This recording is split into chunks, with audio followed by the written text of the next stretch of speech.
bintang yang tak pernah merasakan juara dunia. Piala Dunia bukan sekadar turnamen. Ia adalah mimpi masa kecil setiap pemain. Ia adalah panggung di mana legenda dilahirkan.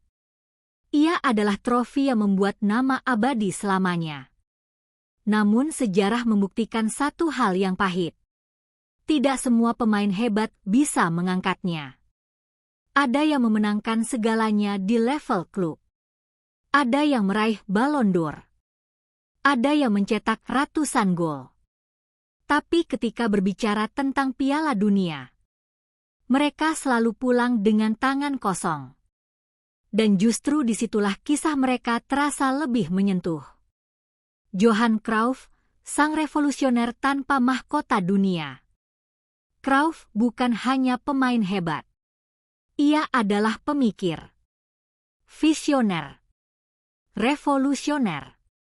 Di 1974 FIFA World Cup, Belanda datang bukan sebagai favorit utama. Namun mereka pulang sebagai tim yang mengubah cara dunia bermain sepak bola. Total football. Semua pemain bisa bertukar posisi. Semua bergerak. Semua berpikir. Cruyff adalah jantungnya. Di final melawan Jerman Barat, Belanda bahkan unggul lebih dulu sebelum pemain Jerman menyentuh bola. Namun sejarah tidak ditulis oleh filosofi. Jerman membalikkan keadaan dan menang 2-1. Cruyff tidak pernah lagi tampil di Piala Dunia. Ia absen pada 1978. Salah satu otak terbesar dalam sejarah sepak bola.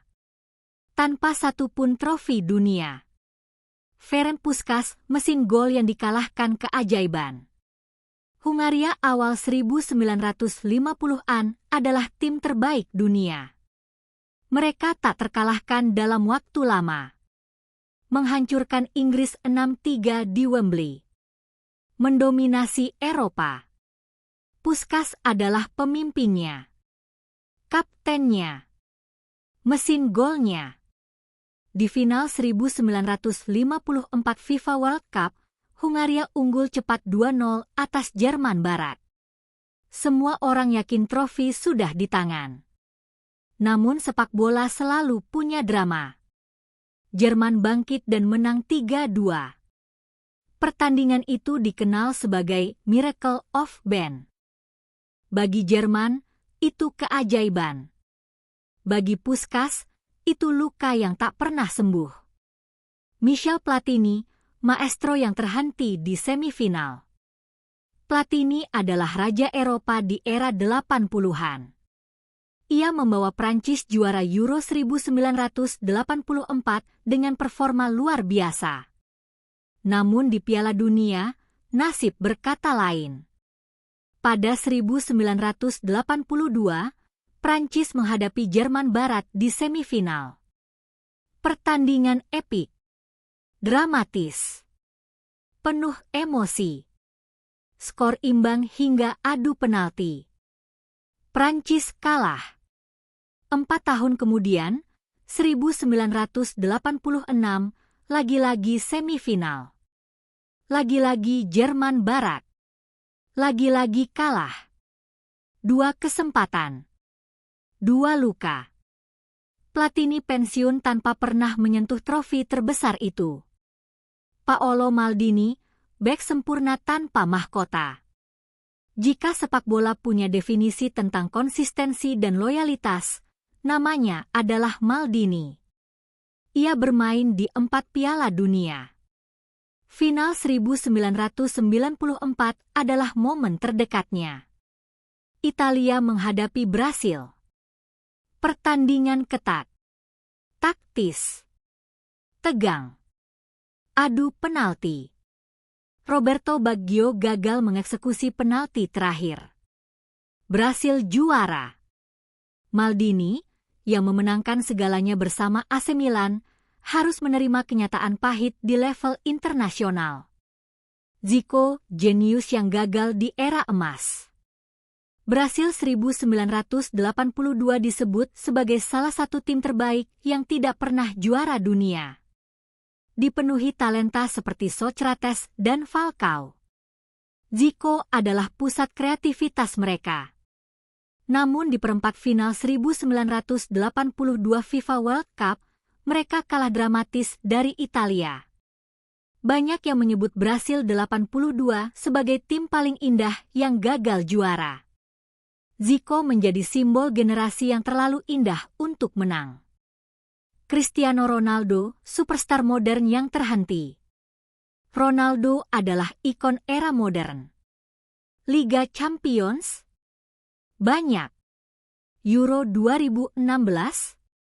Ya. Rekor gol internasional? Pecah. Namun Piala Dunia selalu terasa jauh. Semifinal 2006 adalah momen terbaiknya.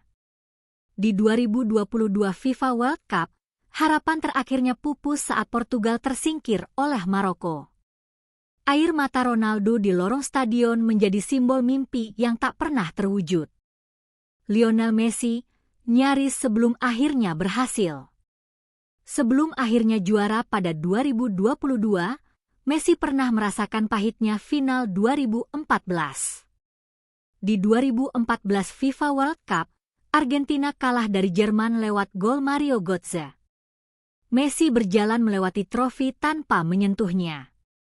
Momen itu mengingatkan dunia. Bahkan pemain terbaik pun bisa gagal. Pada akhirnya, ia menutup kisahnya dengan bahagia. Tapi tidak semua seberuntung itu. Mengapa banyak legenda gagal? Karena Piala Dunia bukan soal individu. Ia soal generasi. Momentum. Cedera. Keberuntungan. Turnamen ini hanya datang setiap 4 tahun. 1 kartu merah. 1 cedera. 1 penalti gagal. Dan mimpi itu hilang selamanya. Penutup besar. Cruyff mengubah taktik dunia. Puskás mendominasi era 50-an. Platini adalah maestro. Maldini simbol pertahanan. Zico jenius tanpa mahkota. Ronaldo ikon global. Namun satu trofi itu tak pernah mereka genggam. Dan mungkin justru karena itulah mereka begitu manusiawi. Karena bahkan legenda pun tidak selalu mendapatkan akhir yang sempurna. Piala Dunia adalah panggung tertinggi. Tapi sejarah membuktikan, kehebatan tidak selalu diukur dari trofi yang diangkat, melainkan dari jejak yang ditinggalkan.